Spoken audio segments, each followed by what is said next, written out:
Have you ever wanted to save someone's Instagram post or story directly to your phone without taking screenshots or using sketchy websites? In this video, I'll show you a simple, secure way to archive and download Instagram content using a free app. Let's get started. First, open the App Store or Google Play Store and search for an app called InstaArchive. It's completely free to download, so go ahead and install it. Once the app is installed, open it and allow all the necessary permissions.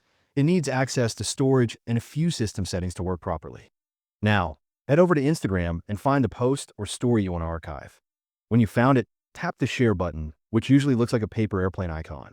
From the sharing options, choose Share To.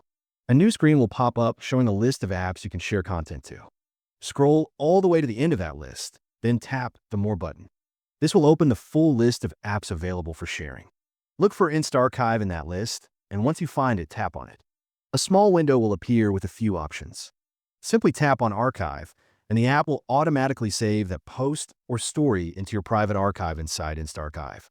Now, open the InstaArchive app. You'll see the post you just archived right there on the main screen. Tap on it, and you'll notice a download button.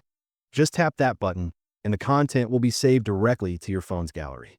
If at any point you want to remove something from your archive, just tap the icon in the top right corner of the screen while viewing the post and select Delete. And that's it. If you found these tips helpful, don't forget to give this video a thumbs up, subscribe for more tech tips, and hit the notification bell so you never miss an update. Thanks for watching, and I'll see you in the next one.